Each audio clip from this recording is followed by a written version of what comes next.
It's been an extremely difficult time for all stakeholders attached with the club, especially with the fans like us. It's not been easy, to be honest, but there has to be a point in time when we need to be open about the fact that we need to realistically start looking at the number 9 options. When I think about Darwin Nunez, I think he might be departing, we might be going in for a swap deal, we don't know what is going to happen.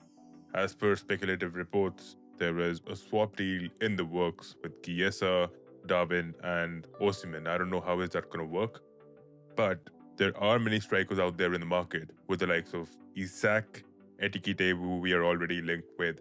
There's another striker that we don't really talk about, right? His name is Mateo Retegui. Now, Mateo Retegui is a striker who plays for Atalanta.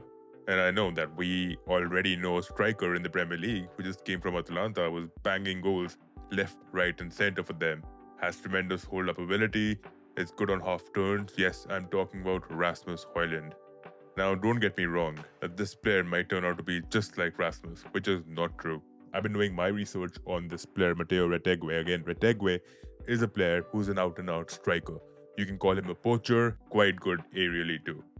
Now, when I look at Hugo Etikite, right, Hugo Etikite is a more well rounded footballer, I would say that. He is more like a Gakpo, right? A Gakpo with better ball control and striker esque abilities. Now, Mateo Retegui, let's just focus a bit on him for the time being. Fabrizio just confirmed a couple of days ago that Al Qasida is in touch with Atalanta and they have submitted an offer of 40 million euros, which by his standards is quite low for the 26-year-old striker. So they prepared another bid of 60 million euros, and I feel he is inclined to go to that club at this point in time because there are no other major clubs chasing him down. Now, if Liverpool actually share their interest in this striker who plays in the Italian league, who's turning out to be formidable, if you look at his goal scoring ability, it's insane. The guy has bagged 25 goals and 8 assists in 36 games, right? This is somewhat spectacular. Now, the difference between Etikite and Mateo Retegui is quite drastic, right?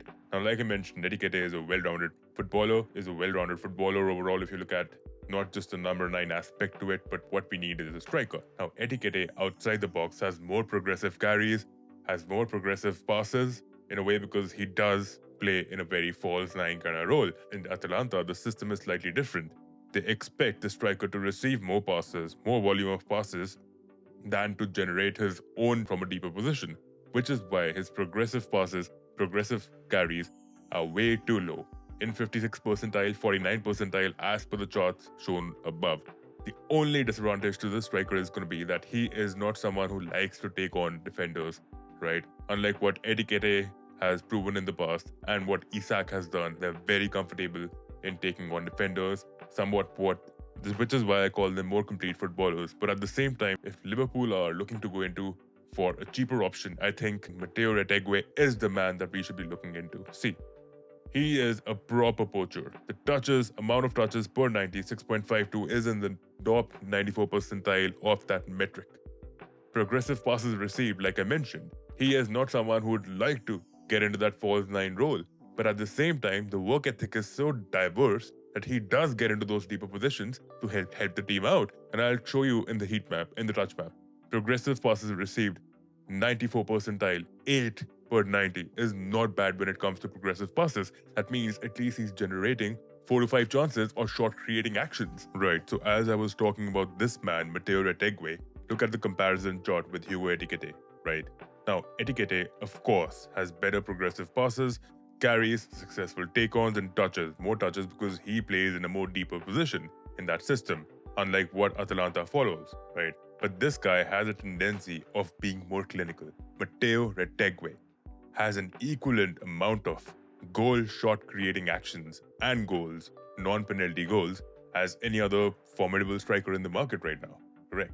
And when it comes to percentage of aerials involved, like I mentioned, this is a per 90 statistic, a comparison raised with Hugo Etikete, who's definitely taller than him. This guy has enough strength, physicality, a good stature. He's not lanky. He's someone who'll get into a duel. He's unafraid, right? Now, when it comes to assists, penalties, non-penalty goals, and goals, that's what we need from a striker right now, right? When it comes to the real litmus test for a number 9, The metric of comparing a striker should be on the basis of the goals being scored. Now, Darwin Núñez had the tools of what Diogo Etikite was all about. Darwin Núñez used to make those dotting runs ahead. He was not necessarily a clean footballer. He wasn't the most skillful. But at the same time, he was a formidable striker with insane abilities. He has not really worked. He's been underwhelming for the squad. He is not clinical enough. But when I look at Mateo Retegui, I think this guy has it in him. He's mature enough. He's 26. He can do the unthinkable in the Premier League.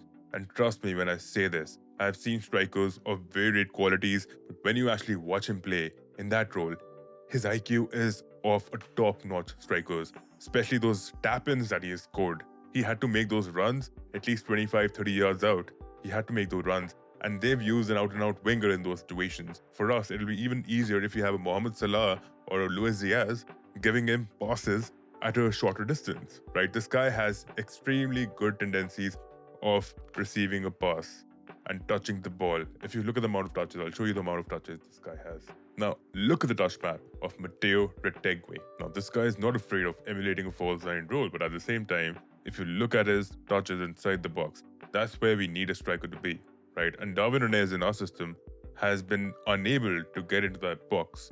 This guy's IQ is far better than what I have known of upcoming footballers. And for a footballer who's just turned 26, I think this is someone Liverpool can be looking to get in the market. If you look at his heat map, clearly, this is the center. This is the zone that he likes to be in. This is a proper poacher that we are talking about. If you check out his clips on YouTube, you'll get to see a lot of that striker-esque ability that he has. A great finisher and really clinical on the ball. This is the sort of striker that we are getting. If we want someone, this is what we should be getting. Because you know what? He's actually fitting the system perfectly. He is. We don't need to expect more from him. And in fact, he can actually play as a false nine too. The only bonus point is that he is actually going to contribute in the goal-scoring arena. That's what we need right now, right? Now, when it comes to defensive actions, he might not be on top when it comes to comparison with Isak or Diogo Etikite. But this guy has the tackles, has the tendency to get into duels because he tracks back. He has great work ethic. This is the one that I have my eye on right now. I hope we are able to hijack that deal. We have a pull good enough. And if Mateo Retegui, if we have a Darwin Núñez who's not departing, if Mateo Retegui is the striker that we want to go with, a cheaper option, keep Darwin in the club, keep Mateo Retegui, Jadon Dance. This is what it is. If you're not able to capture Diogo Etikite or Osimhen or Isak, this is the next available option unless you trying to get another striker from Ajax, who are, again, they'll find it difficult to adapt to the Premier League because the style, the freedom, the extent to which they're given freedom is just mind-boggling. So let me know what you feel about Mateo Retegui. Please do drop a like, subscribe, and comment. What do you feel about the striker?